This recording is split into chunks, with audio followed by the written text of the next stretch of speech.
On Thursday, September 18, 2025, the Ministry of Finance unveiled St. Lucia's new Climate Finance Unit, a major initiative aimed at strengthening the island's climate response and attracting private sector funding with backing from the NDC Partnership and the Global Green Growth Institute, GGGI.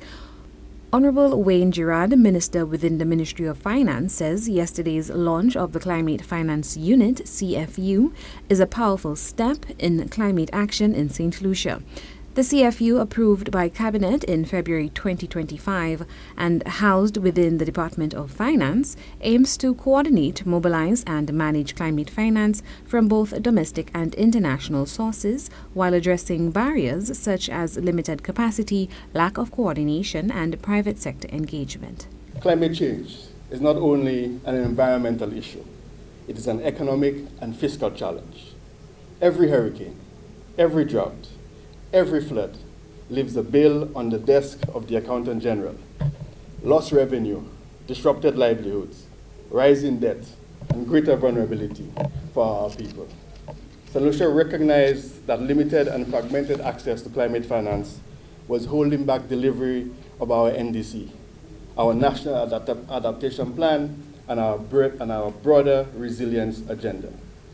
Gerard listed some of the CFU's objectives, including building partnerships, strengthening institutional frameworks, enhancing national capacities, and ensuring the integration of climate resilience into planning and budgeting across all sectors.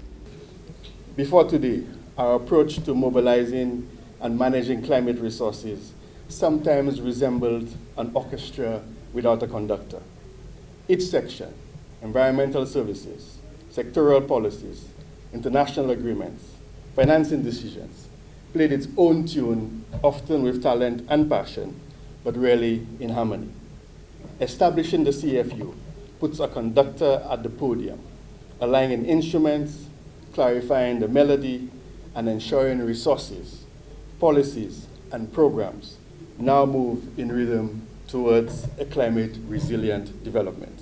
Ferruccio Santietti, Regional Director of the Global Green Growth Institute, praised St. Lucia for its leadership in climate action within the region, noting that the results are already evident.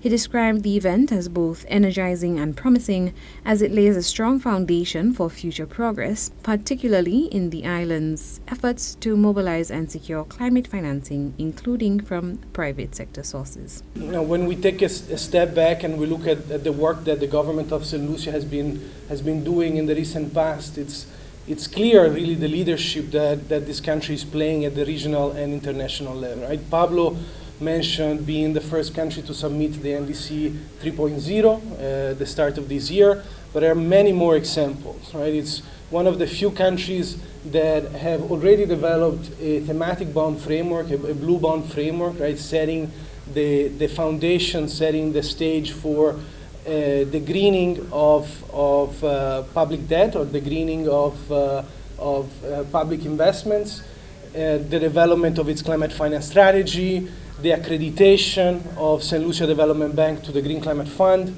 right, which is, again, almost a unique situation, a unique achievement in this region.